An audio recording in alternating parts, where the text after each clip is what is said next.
Hello mga master! Welcome back again to our channel. Panibagong araw, panibagong kabanata na naman ang pagsamasamayin natin ngayong araw na ito. At kung bago ka sa ating channel, pag-click ang subscribe button and hit the notification bell para updated kayo sa ating mga susunod na videos. So mga master, bago natin simulan ang ating kabanata ngayong araw na ito, huwag po sana natin skip yung ads mga master no, dahil malaking bagay na po yan sa ating munting channel. So simulan na natin kabanata ngayong araw na ito. Let's go! Kabanata 851 hanggang 860. Kabanata 851 mga manghihimasok may ilang tanyag pa rin ang ginto sa martial world. Dahil nagsilbi siya sa mga mayayaman sa buong taon, ang kanyang tungkulin ay medyo katulad ng sa Hidden Guard. Ngunit sa pagiging nasa martial world, paanong hindi narinig ng isang tao ang katanyagan ng Seven Clouds Academy? Noong mga panahong iyon, ang bandila ng Golden Dragon na lumulunok sa araw ay isang simbolo ng kawalan ng kakayahan. Saan man itinaas ang banner, sa loob ng 100 milya, walang ibang organisasyon ang maaaring umiral. 10 taon na ang nakalilipas, ang Seven Clouds Academy ay eksaktong domineering. Ngayon, pagkatapos ng maraming taon ng katahimikan, muling itinaas ang banner ng Golden Dragon na lumulunok sa araw. Paanong hindi madudurog ang puso ni Trey Hawthorne? Sabi mo, iyon ang bandila ng Golden Dragon na lumulunok sa araw. Nag-aalangan na tanong ni Braven. Kahit na hindi siya isang malakas na figure sa martial world, hindi niya nakalimutan ang alamat ng Seven Clouds Academy. Gurgle. Dumaloy ang malamig na pawis sa noo ni Trey Hawthorne. Sigurado siyang hindi siya nagkamali. Iyon ang banner ng Golden Dragon na lumulunok sa araw. Ang simbolo ng Seven Clouds Academy mula sa nakalipas na mga taon. Pero hindi ba nabura ang Seven Clouds Academy 4 na taon na ang nakakaraan? Mad Dragon, kailangan ba ng mga taong ito na patayin ko sila? Dahan daw ang humakbang pasulong si Venasapine, puno ng layuning pumatay. Wala silang tiwala kay Julius Reed, at pagkatapos ng maikling pahinga, tahimik silang lumabas. Sa sandaling lumitaw sila, napansin na ni Julius Reed. Mad Dragon. Nang marinig niya ang pangalang ito, nagtaka si Trey Hawthorne kung nag-hallucinate ba siya. Hindi ba namatay si Mad Dragon 4 na taon na ang nakakaraan? Naghahanap ng mamatay. Napatingin si Julius Reed sa grupong nasa harapan niya, dahan daw ang nagtaas ng kamay. Kumapit ka, kumapit ka, kumapit ka. Ang mga tao mula sa Seven Clouds Academy sa likod niya ay iginuhit ang kanilang mahahabang talam. Ang mga talam, sa ilalim ng liwanag ng buwan, ay kumikislap na may nakakalamig na kinang. Tila sa sandaling ibaba ni Julius Reed ang kanyang kamay. Maaari nilang agad na putulin ang ulo ng mga kalaban. Boss, ano ang dapat ikatakot? Nasa amin ang hidden weapon box. Hindi nasisiyahang sinabi ng isa sa mga empleyado ni Braven, ipadala sila sa paraiso. Sa sandaling binigkas ang mga salitang ito, ang mga binti ni Braven at Trey Hawthorne ay nanlambot, halos himatayan sa takot. Ganun ba? Nilinggan ni Julius Reed ang kanyang ulo para tingnan ang binata na nagsalita. Nakita mo na ba ang sarili mong utak na mahalaga? Huwag kang sumama sa akin dito. Spurt. Naglaslas si Venasapine gamit ang kanyang talam. Ang bilis ay napakabilis na walang sino man ang nagkaroon ng oras upang mag-react. At nang inig ang katawan ng lalaking nagsalita, isang pulang sangkap ang dumaloy sa kanyang mga mata. Pumalakpak, bumagsak siya sa lupa, patay. N0 no Geo, S Omicron. Sigurado ako, nakita niya ito bago siya namatay. Itinuro ni Julius Reed ang lalaking nasa harapan niya, magpakamatay ka, o gagawin ko. Karapat-dapat tayong mamatay. Pumalakpak, 12 ng tao ang lumuhad sa lupa. Nang makitang nilalamon ng Golden Dragon ang Sun Banner, si Trey Hawthorne ay walang kahit katiting na lakas ng loob na lumaban. Iyon ay isang beses. Ang hari, sino ang nagpadala sa iyo? Nakangusong tanong ni Julius Reed. Ang pamilya Collar. Lawrence Collar. Mariing idiniin ni Braven ang kanyang ulo sa lupa. Binigyan niya ako ng 500 milyon, hinihiling sa akin na. Magsalita ka. Tumahol ng malakas si Julius Reed, na ikinatakot ni Braven na bumagsak sa lupa. Hayaan mo akong patayin ang buong pamilya mo. Ang katawan ni Braven ay isang salon na, Patuloy na kinakatok ang kanyang ulo na humihingi ng awa. Kung alam kong ikaw iyon, kahit 1,000 beses ang lakas ng loob, hindi ako mangangahas na gawin ito. Baliw na dragon. Oo, ang Lee family ang nag-utos sa akin, na sinasabing pinatay mo ang aking mga gininto ang ahente na inilagay sa Lopez family, at binigyan nila ako ng 300 milyon para maalis ka. Bagamat si Trey Hawthorne ay ang vice leader ng Gold, sa harap ng Seven Clouds Academy, siya ay mas mababa sa wala.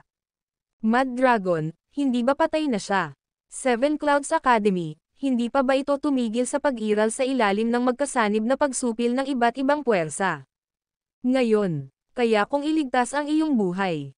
Malamig na sinabi ni Julius Reed, ngunit mula ngayon, kayo ay aking mga tao. Obey me. Obey Seven Clouds Academy. Kung ang sino man ay hindi gustong manatili, huwag mag-atubiling umalis. At saka, 8 bilyon para lang bilhin ang buhay ko. Makalipas ang 1 minuto, isang lalaking naka-gold ang tumayo, nagtangkang umalis. Nang makitang may nangunguna, tumayo na rin ang ibang miyembro. Sa maikling panahon, mga 5 o 6 na tao ang tumakbo patungo sa kakahuyan. Ngunit hindi nang ahas na kumilos ang nangunguna sa 3. Yumuko si Julius Reed, marahang pumulot ng 6 na bato, at hinawakan ito sa pagitan ng kanyang mga daliri. Tapos, pilit niyang hinagis ang mga ito. Umalangaw-ngaw ang mga tunog ng mabibigat na bagay na tumatama sa lupa. Sinabi ko lang na maaari kang umalis, ngunit hindi ko sinabi kung aalis ka ng buhay. Tumingin siya sa paligid at muling nagtanong, may gusto pa bang umalis? Walang nagsalita. Ang mga nakaluhod sa lupa ay basang-basa na sa pawis. Mapatla ang mukha, hindi sila nang ahas magsalita. Mabuti, mayroon akong gawain para sa iyo. Sinulyapan ni Julius Reed ang kanyang kamay at mahinang sinabi, protektahan ang aking asawa. Kung ang kaunting pinsala ay dumating sa kanya, lilipulin ko ang iyong buong pamilya.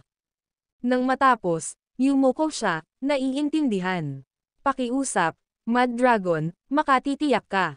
Nanginginig na sinabi ni Trey Hawthorne, kahit na ang buhay ay kabayaran nito, sisiguraduhin namin ang kaligtasan ng iyong asawa. Ang mabuhay ay isa ng hindi inaasahang kagalakan. Mad Dragon, nagpakasal ka na? Tanong ni Vanessa Pine. Na-curious din ang mga taga Seven Clouds Academy. Ang Mad Dragon ay hindi kailanman nagkaroon ng matalik na pakikipag-ugnayan sa opposite sex sa loob ng 7 taon na iyon. Ngayon, na nawala sa loob ng 4 na taon, siya ay may asawa. Ito ay isang mahabang kwento. Lumingon si Julius Reed kay Vanessa Pine, ngunit sa katunayan, may asawa na ako. Mad Dragon, nasa kamay namin ang kaligtasan ng asawa mo. Pinagsalikop ni Vanessa Pine ang kanyang mga kamay, hindi nila kaya ang gawain. Kahit na ang mga tao sa lupa ay napahiya, hindi sila nang ahas na magpakita ng anumang kawalang kasiyahan. Ang Seven Clouds Academy, pagkatapos ng lahat, ay maalamat. At sila ay wala sa lahat. May mas importante kang gagawin. Si Julius Reed ay naglabas ng isang papel mula sa kanyang bulsa at ibinigay ito kay Vanessa Pine, tulungan mo akong mahanap ang mga bagay sa listahang ito. Ito, hindi mahirap. Napatingin si Vanessa Pine kay Julius Reed na nagtataka. Mad Dragon, maaaring 4 na taon tayong nagtago sa anino, ngunit hindi tayo dapat maliitin. Ano? Inagaw ni Julius Reed ang papel, pinalakpakan ang kanyang noo, mali. Nakalagay dito ang isang shopping list na ginawa ni Bamboo Whittaker. Ikaw, mamili ka na, tapos ihatid mo sa Global Hotel. Inihagis niya ang listahan, at nahuli ito ni Trey Hawthorne, Megan Hawahan, at mabilis na umalis. Tandaan mo ang aking mga salita, maaari mong subukang tumakas. Ngunit, tiyak na papatayin kita. Natapos magsalita si Julius Reed, pagkatapos ay naglabas ng isa pang listahan ng papel, itong simbolo. Nagbaliktad ang araw at buwan, tingnan ito, alamin kung aling organisasyon ito. Okay, kinuha ni Vanessa Pine ang listahan, maingat na tiniklap ito, at inilagay sa loob ng kanyang dibdib. Mad Dragon, kailangan mo ba kaming tulungan kang maghayganti? Narinig niya ang bawat salitang binibigkas ng mga taong iyon kanina. No rush, minor character lang sila. Tumingin sa kanya si Julius Reed, ang hawak mo ay pinakamahalaga. Alamin sa lalong madaling panahon. Naiintindihan. Ikinaway ni Vanessa Pine ang kanyang kamay, at binawi ng mga tao sa likod niya ang banner ng Dragon Swallowing Sun, mabilis na naglaho sa lugar. Samantala, sa loob ng Global Hotel, whoosh, binuksan ang pinto sa pribadong silid ni Sladestone. Anong nangyayari? Si Sladestone, na masayang nakikipag-chat kay Keller Radcliffe, ay tumayo at hinarap ang isang grupo ng mga kabataang mag-ara ang pananamit. Ano ang nangyayari? Anong nangyayari? Lumapit si Zahir Huntington, itinulak si Sladestone sa isang tabi. Ako si Zahir Huntington, hindi ka na kailangan dito. Ang video na ito ay edited by Urban Storytelling. Kabanata 852, Bote ng Alak, Young Master Huntington. Nang marinig ang pangalan ni Zahir Huntington, nakaramdam si Sladestone ng panginginig sa kanyang gulugad. Ang pamilyang Huntington, isa sa pinakamababang pamilya sa kabisera. Makapangyarihan, na may isang pamana na sumasaklaw sa isang siglo. Gayunpaman, hindi alam ng maraming tao ang tungkol sa kanila. Tanging ang mga nasa nangungunang mga lupon, o yaong maaaring umabot sa mga nangungunang lupon na ito, ang nakakaalam ng pagkakaroon ng pamilya. Kung tunay na nabaliw ang pamilya Huntington, maaari nilang labanan ang pamilya Collar. Dahil dito, walang nang-ahas na maliitin sila. At si Sladestone, na mula sa mababang gitnang uri, ay tiyak na nakarinig ng prestihiyo ng pamilyang Huntington. Ngayon ay nahaharap sa pagtulak ni Zahir Huntington, hindi siya sigurado kung ano ang gagawin. Ikaw, kilala mo ba si Julius Reed? Si Zahir Huntington ang unang pumasok sa kwarto. Hinailan niya ang isang upuan at umupo sa tabi ni Bamboo Whittaker. Sabay-sabay na umupo si Amy Lee at ang iba pa. Ang orihinal na maluwang na mesa ay agad na napuno ng mga tao. Sino ka? Nakaramdam ng panganib si Bamboo Whittaker at agad na tumayo. Ito ay isang hotel, ano ang gusto mong gawin? Sa hitsura nila, alam niyang hindi sila maganda. Gusto ko lang itanong, nasaan si Julius Reed? Si Zahir Huntington ay nasa masamang kalagayan kamakailan at, nakakakilala pa lang ni Amy natural na gustong magpakitang gilas. Binubuli siya sa bahay. Hindi pinahahalagahan. Pero, hindi mahalaga kung ano, siya ay mula sa pamilya Huntington. Ang pangalang Huntington ay may malaking kapangyarihan sa kabisera. Hindi ko alam. Umiling si Bamboo Whittaker, hindi ko kilala ang taong tinutukoy mo.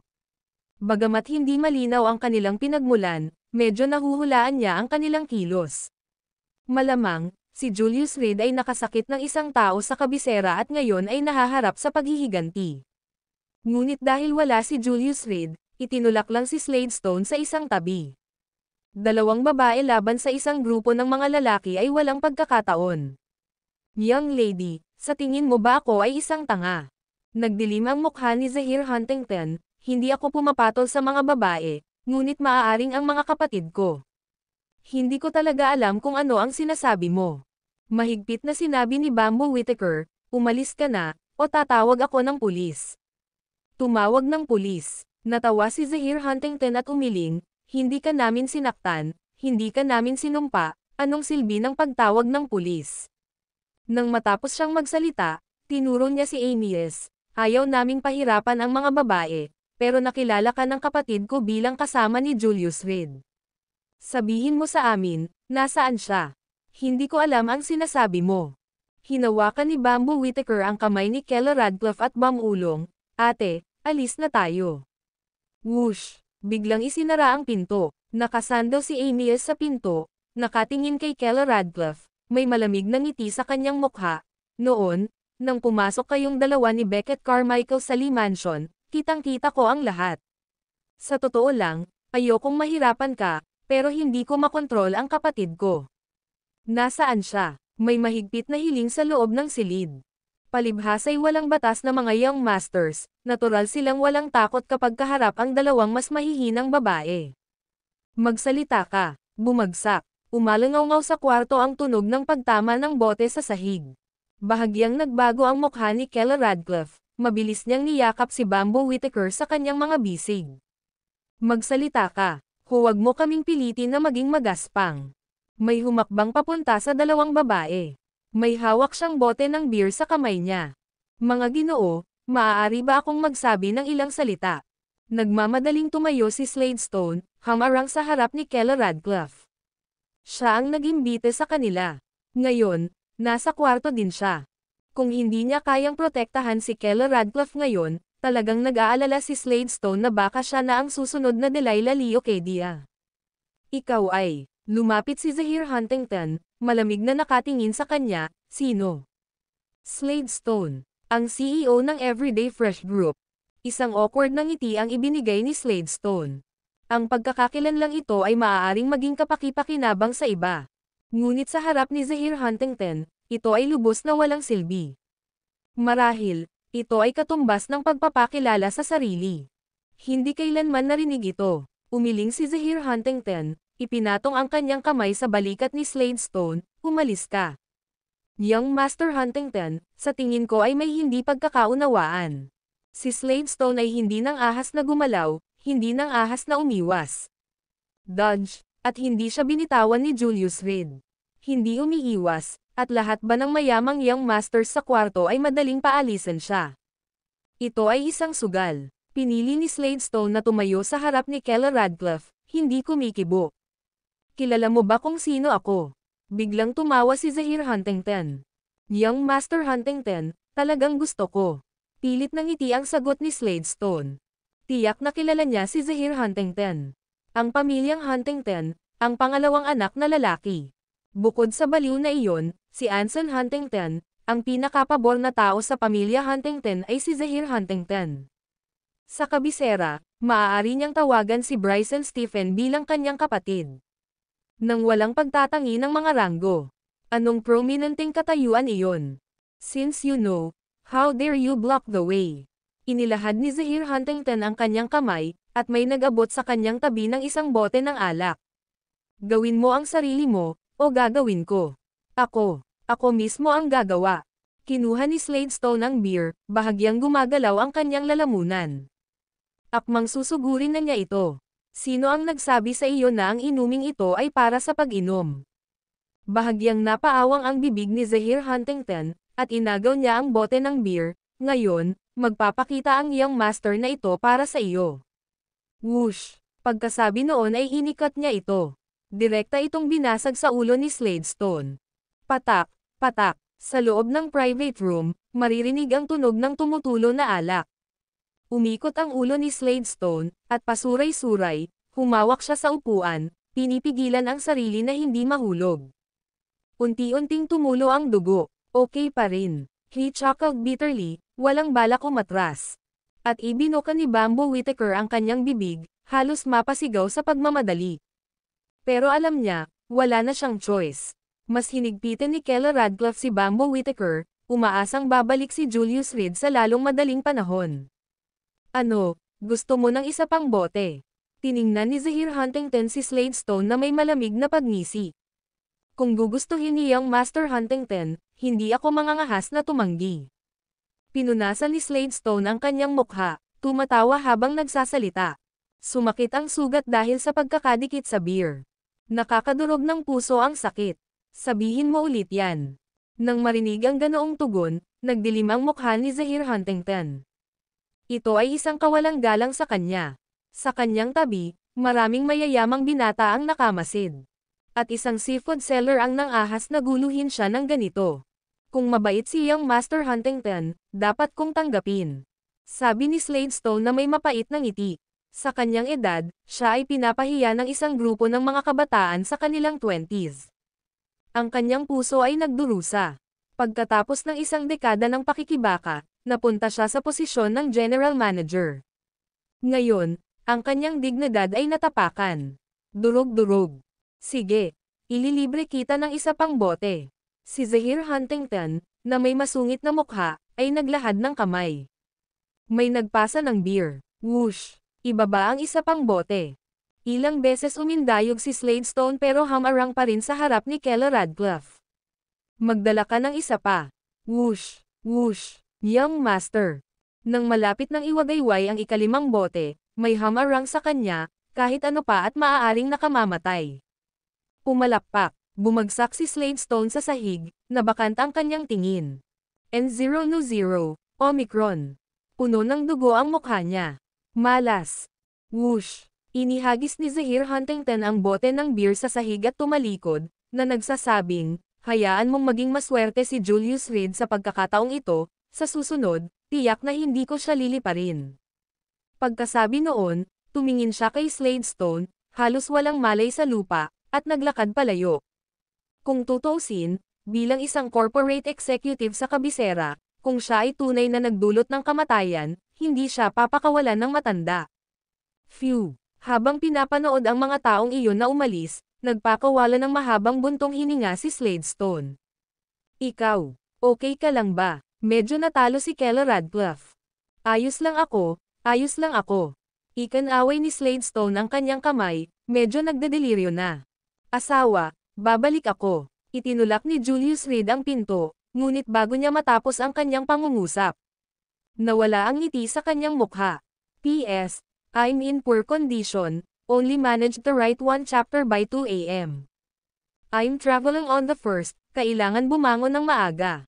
Magpapaganda ako sa hapon. Bukas ay tumatakbo ako sa negosyo sa opisina, maaaring walang oras upang magsulat sa araw.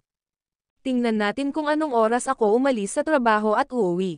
Ang video na ito ay edited by Urban Storytelling. Kabanata 853, Paglalaro pagkapasok nila sa silid. Tumama sa mukha nila ang amoy ng alak. Ito ay malakas. Sa lupa, isang kumpol ng mga nakakalat na bote ng alak. Ayos ka lang ba? Mabilis na lumapit si Julius Reed kay Keller Radcliffe, puno ng pag-aalala ang mga mata nito.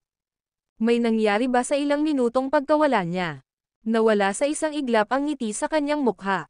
Ano ang ipinalit nito? Ay isang mamamatay tao na aura. Ayos lang ako. Ayos lang ako. Napakurap si Keller Radcliffe at biglang sumubsob sa kanyang mga bisig. Julius, natutuwa akong bumalik ka. Natakot talaga siya kanina. Noon lang. Marahan na umungol si Slade Stone mula sa lupa, na itinoon ang atensyon ng lahat sa kanyang presensya. Nasaktan siya ng husto. Medyo walang magawang sinabi ni Keller Radcliffe. Habang wala ka, may dumating na naghahanap ng gulo, siya iyon. Kinuha niya lahat para sa atin. Anong nangyari? Matapos makitang hindi nasaktan sina Keller Radcliffe at Bambo Whittaker, lumuhad si Julius Reed para tingnan ang mga pinsala ni Slade Stone. Talagang lumabas silang lahat, biglang nagdilim ang ekspresyon niya. Tahimik na lumapit si Bambo Whittaker at detalyadong ikinwento ang buong pangyayari. Zahir Huntington. Tumayo si Julius Reed, isang nakamamatay na tingin ang kumikislap sa kanyang mga mata. Si Mr. Reed. Hinawakan ni Slade Stone ang kanyang ulo at inilahad ang isang kamay, huwag. Huwag kang pumunta. Hindi namin kayang pukawin ang pamilya Huntington. Umiling siya, puno ng pagmamakaawa ang mga mata. Ang pamilyang Huntington ay isang espesyal na nilalang. Kung magalit, ang kahihinatnan ay walang katapusan. Ganun ba? Biglang tumawa ng masaya si Julius Reed. To be honest, parang gusto kong magsaya. Bahagya niyang pinitik ang kanyang mga daliri, at binuksan ang pinto sa likod niya. Baliw, Kuya Davenport. Pumasok si Braven kasama ang kanyang mga tauhan, sinimulan ang kanyang pangungusap at agad na inayos ang sarili. Ang pangalang Mad Dragon ay hindi angkop na gamitin ng basta-basta. Gaya ng itinuro ni Julius Reed, tatawagan nila siyang Brother Davenport mula ngayon. Kung tutuusin, ayaw niyang malaman ni Keller Radcliffe ang gulo sa martial world.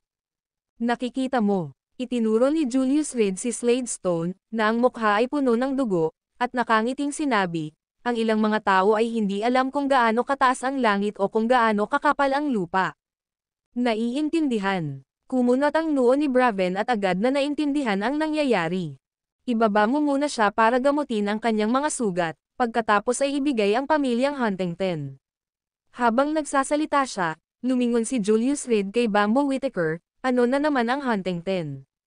Zahir Huntington. Galit na sinabi ni Bambo Whittaker, sobrang bully niya. Iniisip kung gaano kayabang ang kabilang partido kanina ay nagalit siya. Huwag kang mag-alala. Tinapik-tapik ni Julius Reed ang kanyang ulo, kumain muna tayo, at pagkatapos ng hapunan, makikipagsaya tayo sa kanya. Boss Davenport, mukhang marami silang kapangyarihan. Kahit na galit si Bambo Whittaker, medyo matino pa rin ang kanyang ulo. Kahit na si Slade Stone ay isang makabuluhang figure, ang katotohanan na si Zahir Huntington ay naglakas loob na ibaba ang 4 na bote ng beer na lalong nagpatatag sa kanyang prestihiyosong katayuan. Parang mayabang din ang mga kasama niya. Maliwanag, sila ay mula sa mga kilalang pamilya. Kung hindi, paano sila magiging mayabang sa Kyoto? Mas malaki sa akin. Hinawakan ni Julius Reed ang kamay ni Keller Radcliffe at kinawian ang isa pa, kain na tayo. Ang daming pagkain, lalamag na. Bambo, huwag kang mag-alala. Inaliw ni Keller Radcliffe ang kanyang nakababatang kapatid na babae, na sanay na sa mga pamamaraan ni Julius Reed. Siya ay hindi isa na dumanas ng mga pagkalugi. Bukod dito, si Slade Stone ay binugbog dahil sa pagprotekta sa kanya at kay Bambo Whittaker, emosyonal at lohikal. Si Keller Radcliffe ay makasarili na umaasa na si Julius Reed ay maghihiganti sa kabilang partido. Sino ang walang kaunting init ng ulo? And on G0, S0. Kayong lahat, pumunta at itala, kung sino ang lahat sa silid na iyon. Kumaway si Julius Reed kay Braven, pagkatapos ay ipaalam sa kanilang mga pamilya, sabihin sa kanila na ang mga taong ito ay nasugatan at hilingin sa kanila na kunin sila. Sigurado ka? Nag-alinlangan si Braven, may nagtanong lang ako, at ang silid na iyon ay inookupahan ng ilang mga young masters mula sa buong Kyoto. Kung talagang, kapag nagtatrabaho ang aking mga empleyado, kailangan mo munang maunawaan ang isang bagay. Dinampot ni Julius Reed ang kanyang chopsticks at pinutol siya, hindi ko ito pinag-uusapan sa iyo, ito ay isang utos. Intindihin. Naiintindihan. Nanginginig si Braven, pawis na pawis ang noo. Narinig mo ba yon? Bilasan mo at umalis ka na. Ikinumpas niya ang kanyang kamay, at agad na lumabas ang empleyado sa kanyang likuran. Hindi naman masama ang mga ulam sa Global Hotel, he remarked. Inabot ni Julius Reed kay Keller Radcliffe ang isang kapirasong karne, kaya lang, ang nag-iimbita ay walang kapalaran para tangkilikin ito. Medyo matalino pa rin si Slade Stone. At least ngayon, medyo stable na ang posisyon niya sa Kyoto. Kung sa pagbabalik ni Julius Reed, sina Keller Radcliffe at Bambo Whittaker ay nagkaroon ng anumang pinsala, ang unang namatay. Siguradong magiging Slade Stone. 1, 2, 3, 4. Tumingin si Julius Reed sa 4 na leeg ng bote sa lupa at ngumiti. Kumuha si Slade Stone ng 4 na bote ng beer, kaya tutulungan ko siyang maningil ng 40 bilyon. Disenteng tao pa rin siya. Kumagat si Keller Radcliffe sa karne at tumango, ang sarap nito. Hindi pa rin kasing ganda ng ginagawa ng aking asawa, sabi ni Julius Reed nang walang pakundangang. Brother Davenport, magkaroon ng ilang bato. Maya-maya, tumayo si Bambo Whittaker, kinuha ang piniritong bato na may berdeng sibuyas, at inilagay ito sa mangkok ni Julius Reed, iniutos ko ito para sa iyo. Ang pagkakita sa ulam na ito ay naging sanhi ng pagpikit ng mga mata ni Keller Radcliffe. Ngunit mabilis na bumalik sila sa normal. Ubo, yubo euro broken bar. Minsan umubo si Julius Reed, mabilis na sinabi kay Bambo Whittaker, ang gusto mo, naayos ko na may bumili nito at ipadala sa bahay ni Beckett Carmichael. Oh, saka dapat talaga akong magpasalamat sa iyo. Tumawa si Bambo Whittaker, kinuha muli ang mga bato mula sa mangkok ni Julius Reed at marahang ngumunguya ang mga ito sa kanyang bibig, sa totoo lang, gusto ko lang silang kainin. Brother Davenport, kumpleto na ang notification. Lumapit si Braven, mahinang nagsalita, medyo malaki ang sitwasyong ito. Siguro dapat nating itago at iwasan ang ilang atensyon. Kahit na mayroon siyang ilang mga kasanayan sa mundo ng militar, ang pagharap sa kalahati ng mga makapangyarihang pamilya ng Kyoto ay medyo kinakabahan pa rin siya. Ito ay Kyoto, kung tutuusin. At ang silid na iyon na puno ng masasayang kabataan, lahat ng pag-asa sa hinaharap ng makapangyarihang mga pamilya. Halika rito, sumenya si Julius Reed. Oo. Agad namang lumapit si Braven. Kaya mo ba? Nang marinig ang mahinang bulong ni Julius Reed, medyo nagulat siya, nag-aalala ako. Hindi ako nag-aalala, mahinang sagot ni Julius Reed. Palitan ang iyong mga tao sa mga uniforme ng kawani ng hotel at pigilan ang mga taong iyon na umalis. Kapag nandito na silang lahat, sabay-sabay silang pumasok. Sige, pinatibay ni Braven ang kanyang puso, at dahil wala siyang pagpipilian, nagpasya siyang tapusin ito kay Julius Reed.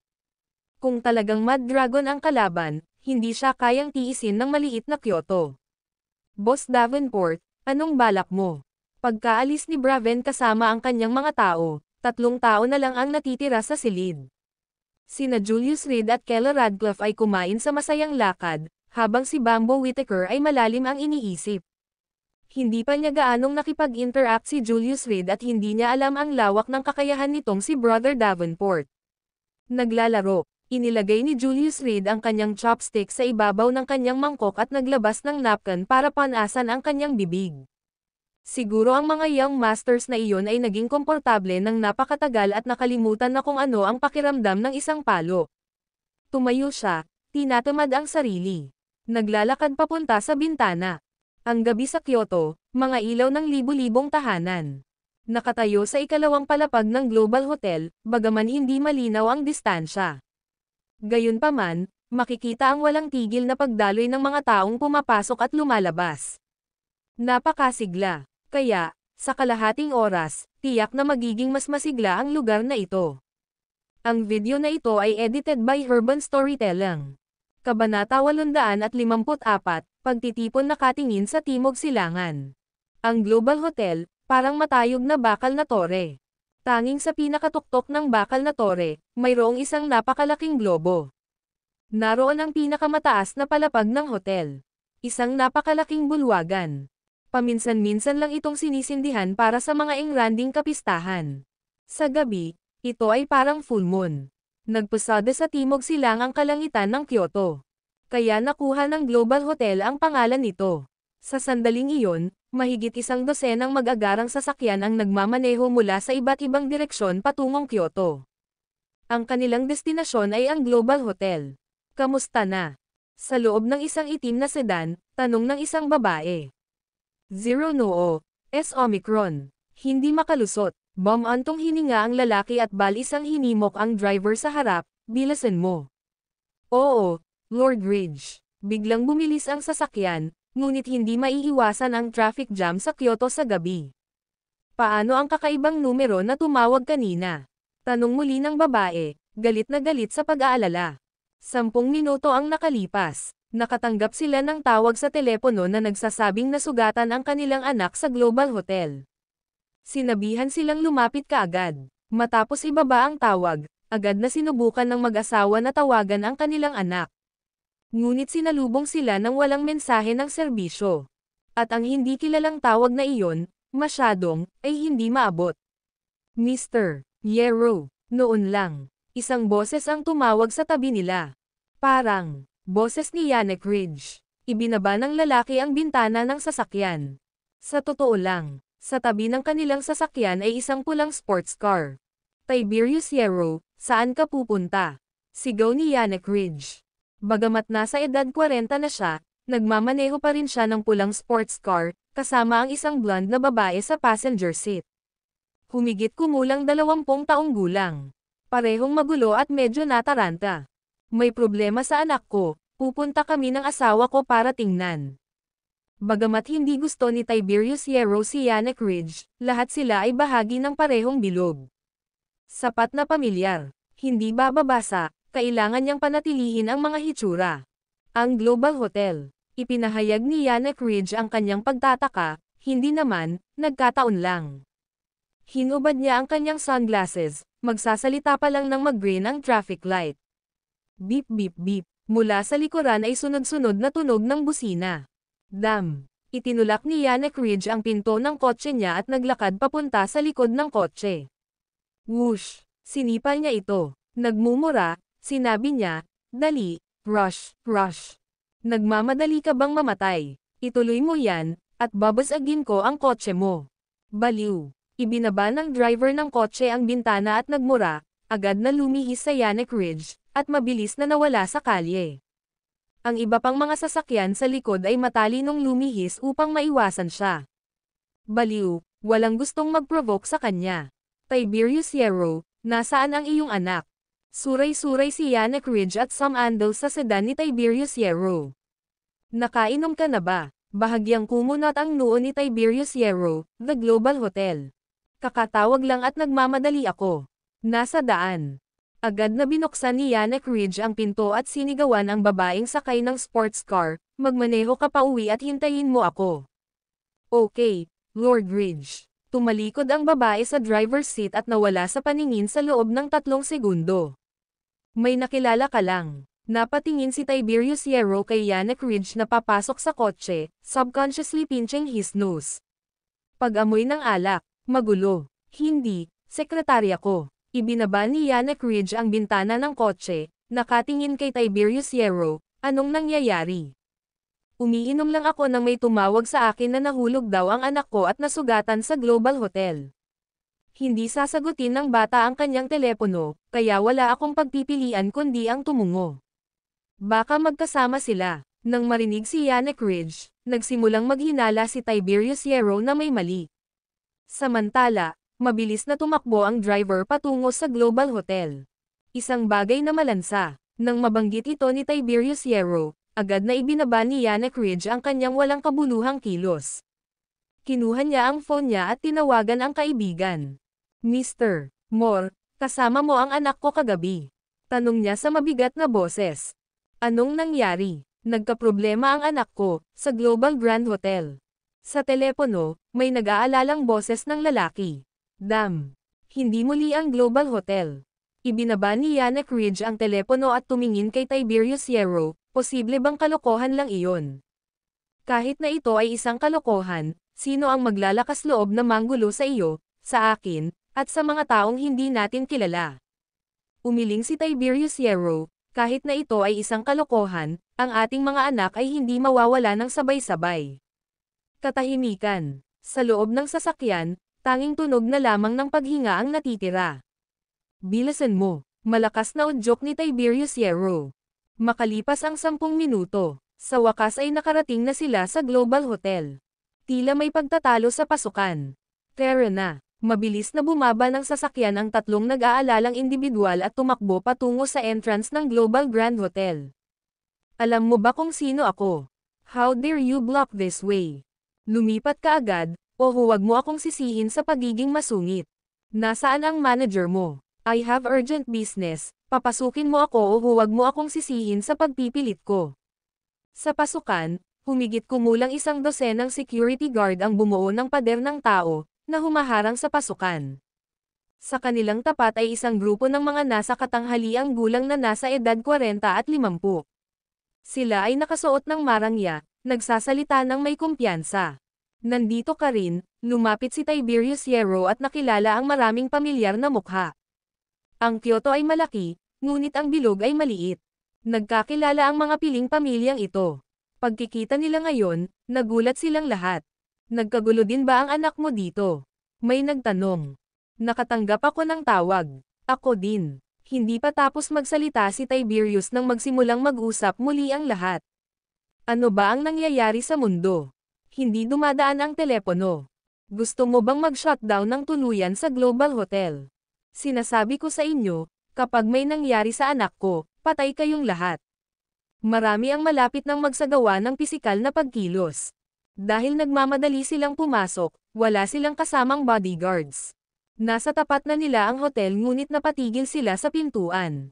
Hindi sila nakapasok. Ang pagkabalisa at galit sa daan ay ganap na sumabog.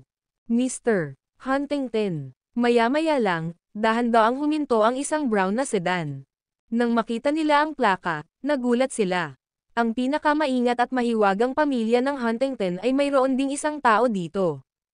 Maaaring ito ay ang pamilyang Huntington. Sabi ng isang tao na may halong pagtataka. Nabalitaan ko na bumalik si Anson Huntington. Siya. Sa sandaling may nabanggit ang baliw ng pamilya Huntington, isa pang tao ang nagtaas ng daliri. Sumenyas na tumahimik, itinulak ang pinto ng kotse. Una, lumitaw ang isang pares ng leather na sapatos, na sinundan ng. Bumaba si Vance Huntington sa sasakyan. Sa likod niya, kasunod ang 5 sedan. Mula sa mga sasakyan, humigit kumulang 12 bodyguard ang bumaba. Mr. Huntington, bati ng isa. Tumanggo si Vance Huntington, ngunit hindi nagsalita. Anong nangyayari? Tumingin siya sa linya ng mga security guard sa harap niya at kumaway, breakthrough.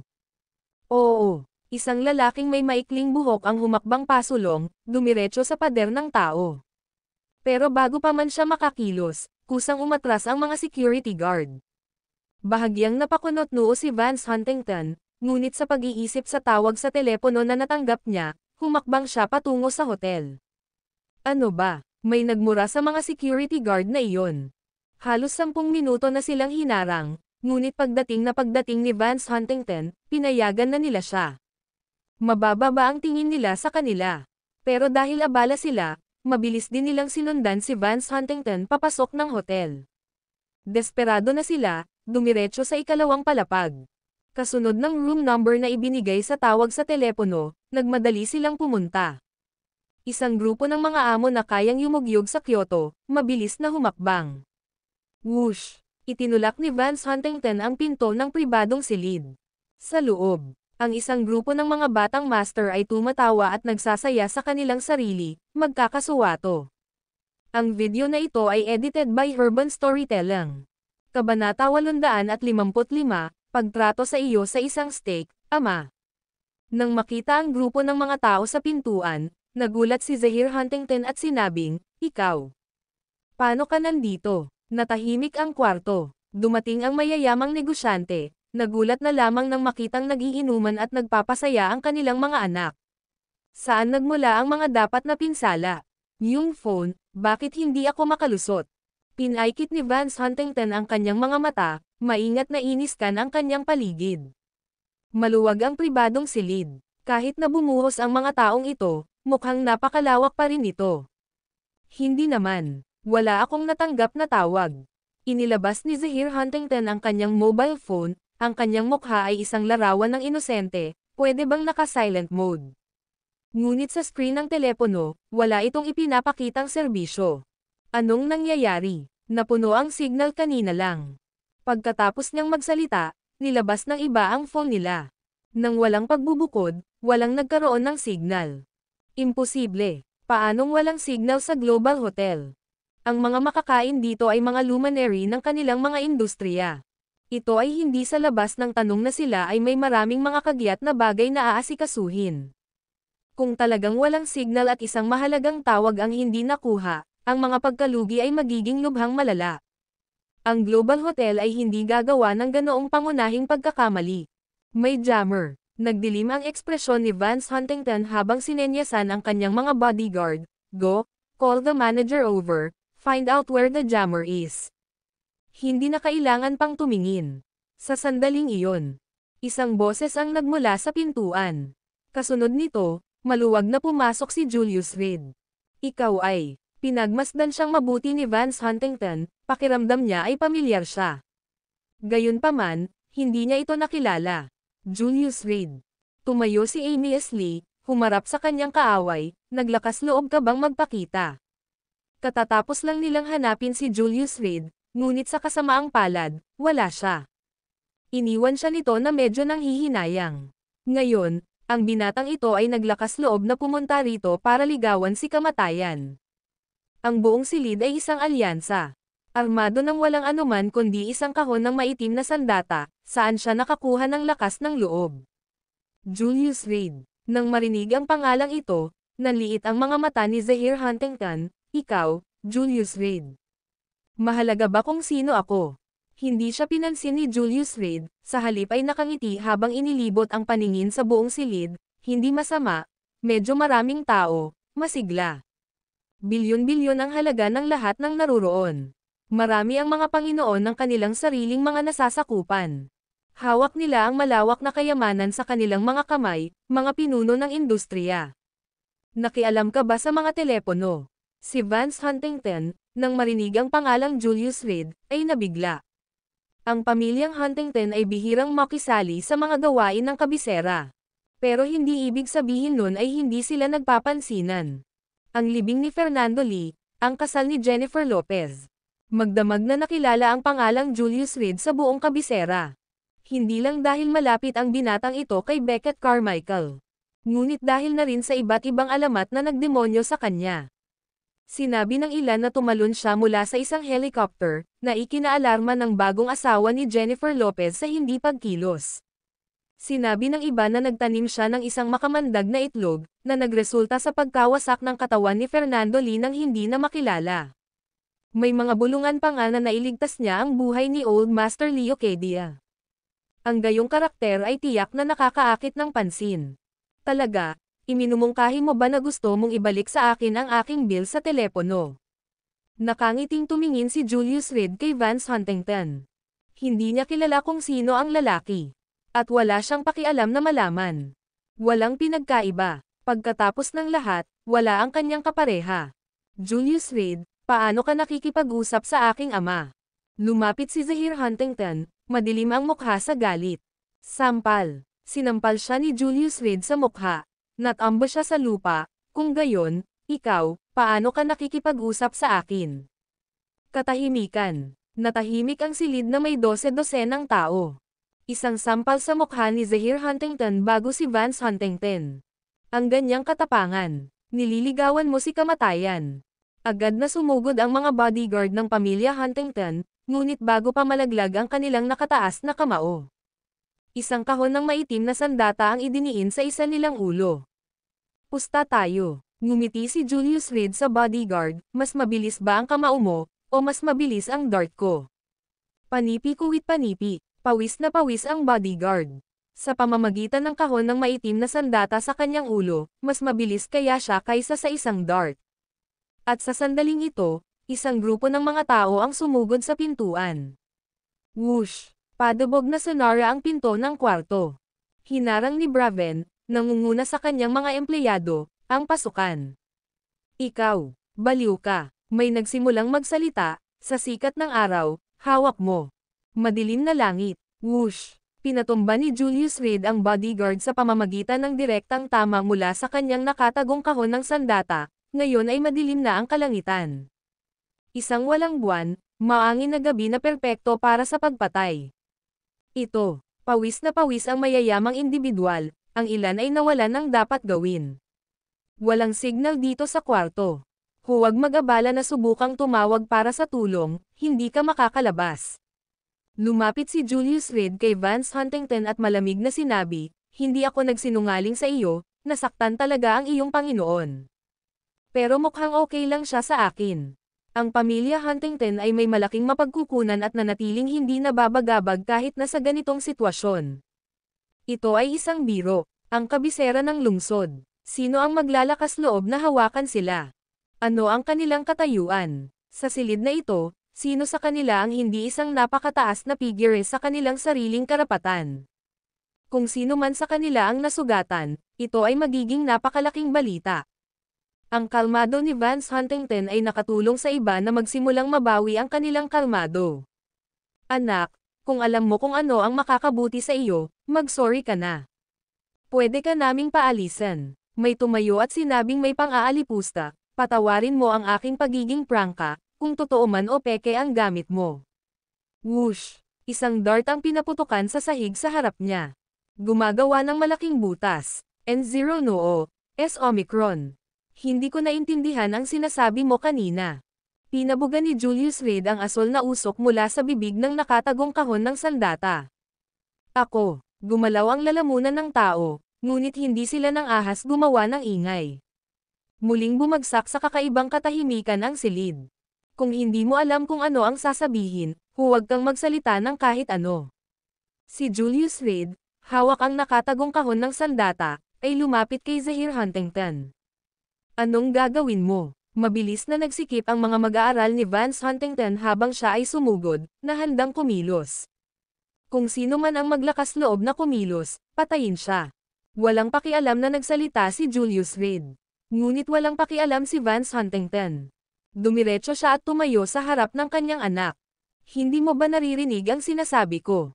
Dahan-daang itinaas ni Julius Reed ang nakatagong kahon ng sandata, itinutok kay Braven, at sabay na sinabi sa isa pang nakatagong armas na may hawak ng kahon sa tabi niya, mula ngayon, ikaw na ang boss. Whoosh! Nagpaputok ang nakatagong kahon ng armas. Napaatras si Braven, diretsyong bumagsak sa lupa. Nababalot ng dugo, nangangatal, patay. Ang mga tao sa silid ay naghahabol ng hangin, pakiramdam na tuluyang naubos ang lakas.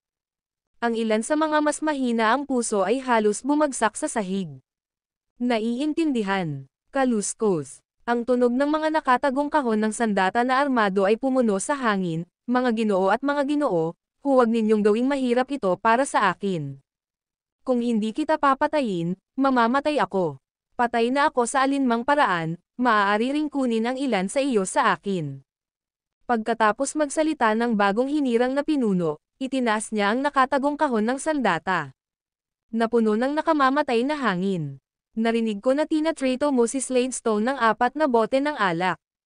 Itinulak ni Julius Reed si Vance Huntington sa isang tabi at hinayla si Zahir Huntington pataas mula sa lupa.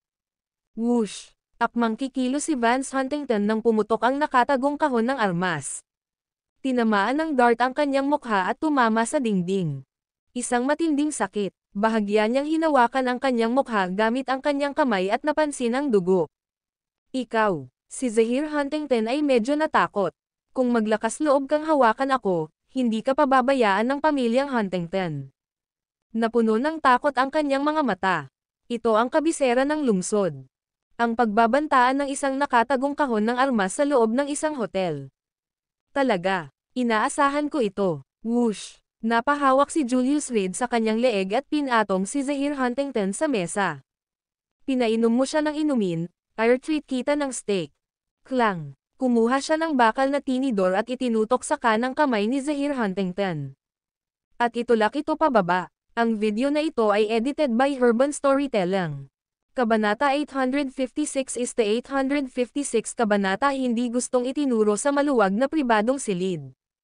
Ang mga alulong ng mga lobo at ang mga multo, nakakasakit ng puso at naghihirap. Si Zahir Huntington ay nasa ilalim ng maingat na tingin ng kanyang sariling ama. Sa gulat na mga mata ng isang dosenang kasama.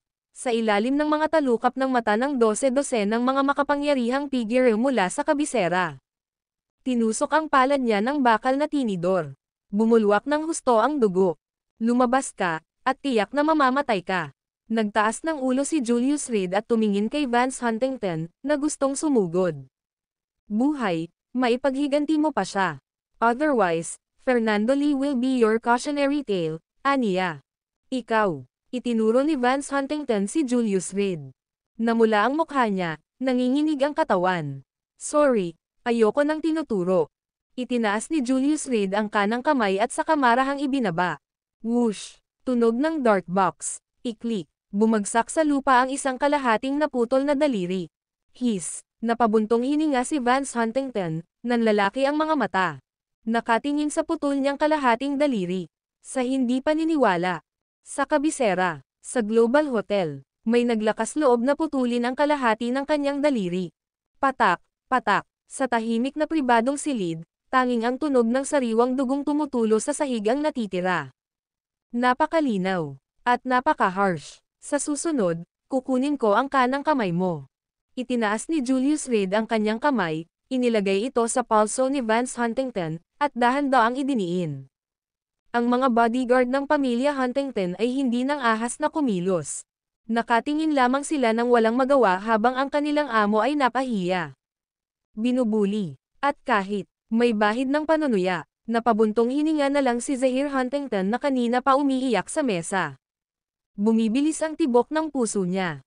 Tuloy-tuloy na hindi pinapansin ang patuloy na pagdurugo ng palad niya. Ang kanyang sariling ama ay ang lehitimong panganay na anak ng pamilya Huntington. Ang kanyang katayuan ay nakikilala. Sa kabisera, siya ay kahanga-hanga mula sa lahat ng panig.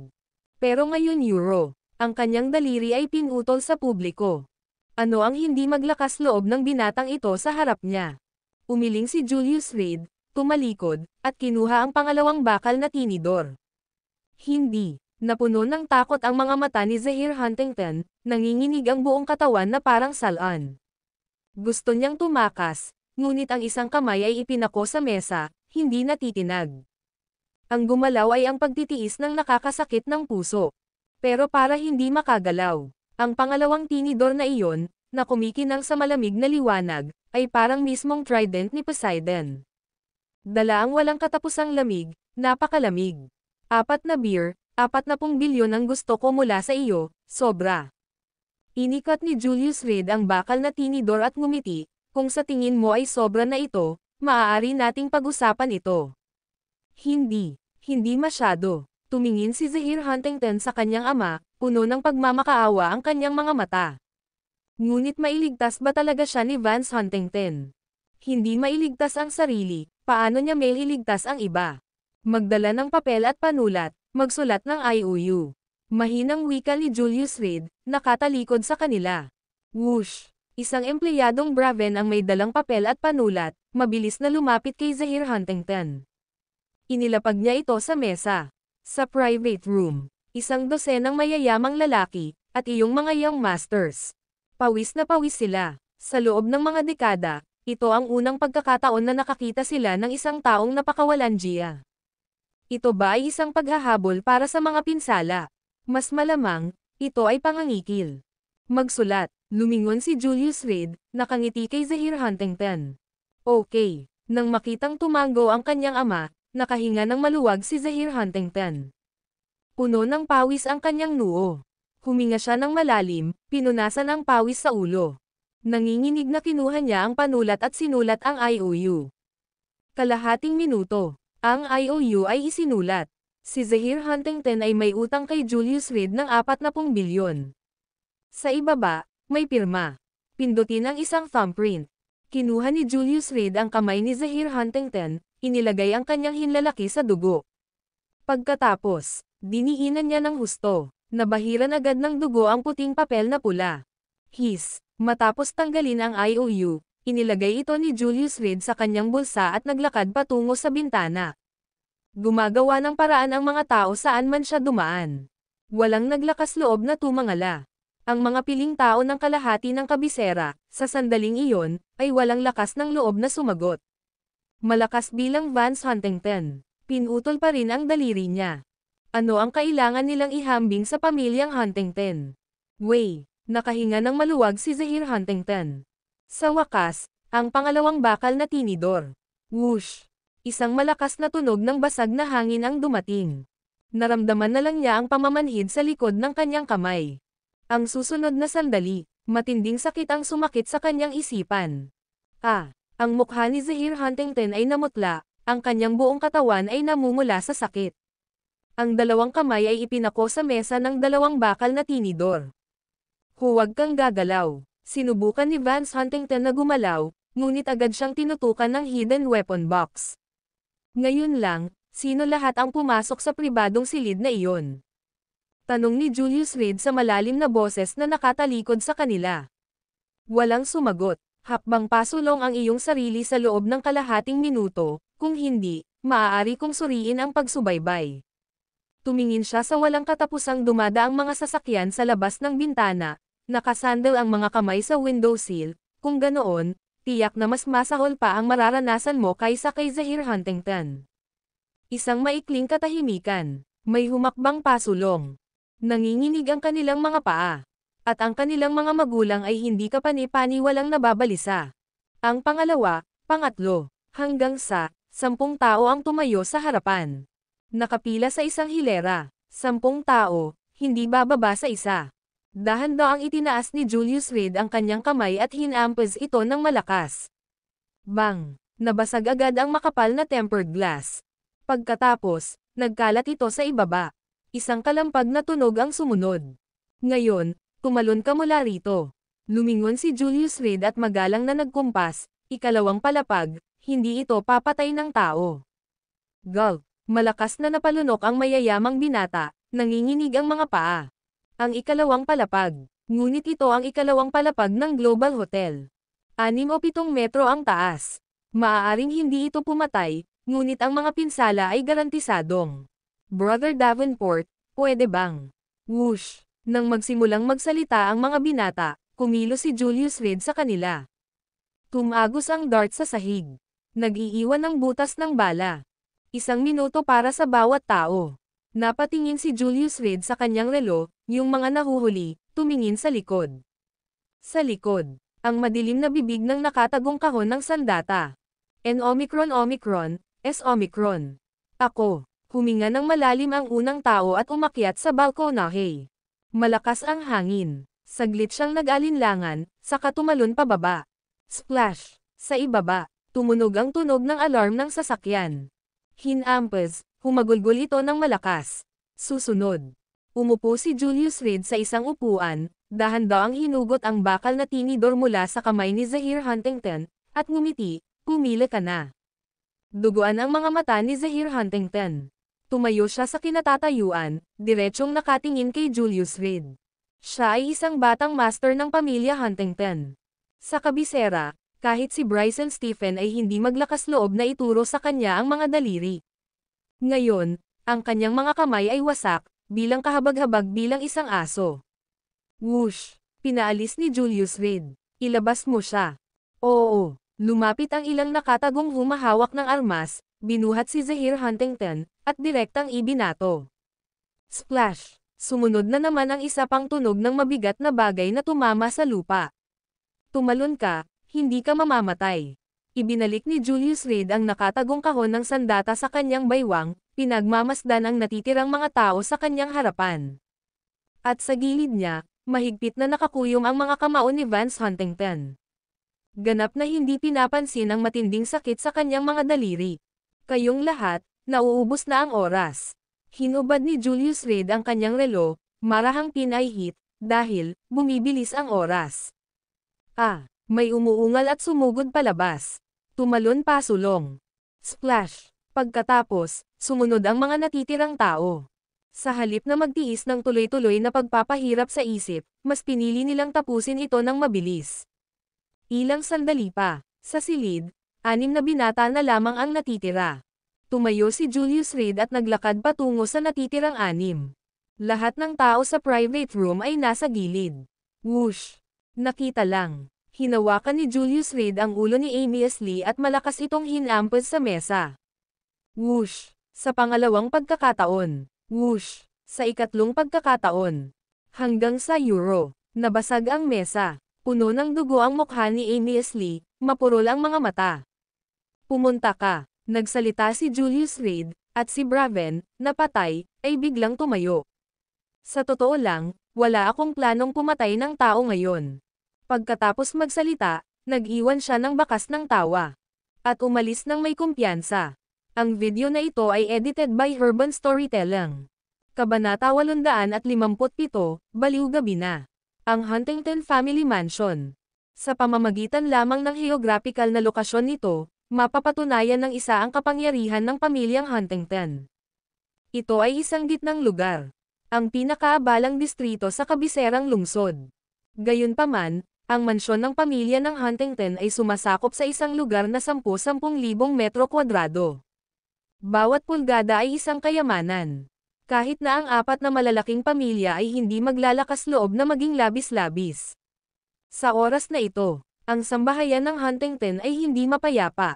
Sa isang dedikadong silid sa ospital, maraming doktor ang abala, pawis na pawis. Paano ito? Sa tabi ng kama, nakaupo ang isang matanda na may kulay pilak na puting buhok. Bahagyang nakapikit ang mga mata ng matanda, tila pagod na pagod. Sa normal na kalagayan, tulog na sana siya. Pero ngayon, hindi siya makatulog. N-Omicron o S0. Ang kanyang sariling apo, isang mataas na iginagalang na young master ng Huntington family. Itinulak pababa mula sa ikalawang palapag. Nagdurusa sa matinding bali at concussion. At mula noon ay wala na siyang malay. Nais ng pamilya Huntington na gamitin ang kanilang kapangyarihan. Ngunit kung walang ebidensya, wala silang patunay. Nasira lahat ng cellphone. Ang silid ng hotel ay naibalik muli sa loob ng maikling panahon. Tungkol naman sa mga biktima. Lahat sila ay tumalon sa kanilang sarili. Malinaw na ipinakita sa panlabas na pagmamanman ng hotel ang mga kabataang lalaki na nakatayo sa balkonahe.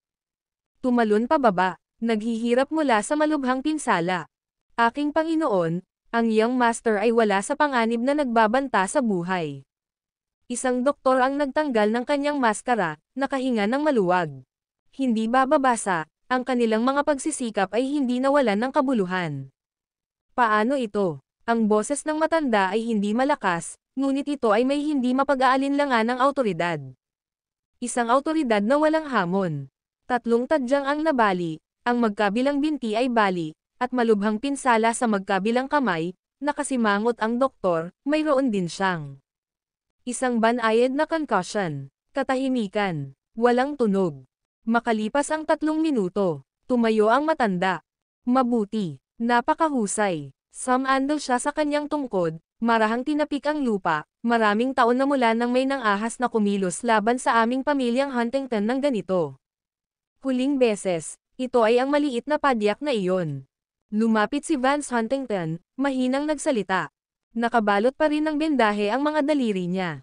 Munting padyak. Bahagyang napabuntong hininga ang matanda, ang kalokohang ginawa mo noon. Buntong hininga. Sa pagtingin kay Zahir Huntington na nakahiga na walang malay sa kama, sinabi ni Vance Huntington na may masakit na ekspresyon, dapat tayong maghiganti. Hindi ko kayang lunukan ang pagsuwi na ito. Siya ay nagtataglay ng isang kahangahangang presensya, ang kanyang katayuan ay nakikilala. Ngayon, upang kutsain ng isang tao. Lalo na't si Braven ay naglaro ng patay na nakakumbinsi, ganap na nabigla sa kanila. Kung iisipin ngayon, ang bahay ay puno ng mga maharlika. Kung talagang may namatay, ito ay nagdulot ng kaguluhan sa kabisera. Wala na sanang takas ang binata. Ngunit sa sandaling iyon, ang instinct na mabuhay ay nag-alinlangan silang hamanin. Ang bagay na ito, ngayon ay may kinalaman sa mukha ng aming pamilyang Huntington. Sa pagbanggit sa maliit na padyak na iyon, ang mukha ng matanda ay nagpakita ng kawalang kasiyahan, tiyak na kailangang ayusin ang ulat na iyon. Naririnig ko na maganda ang kalagayan niya sa Gonzales City. Medyo kaya, malamang namamana ang napakahusay kong bloodline.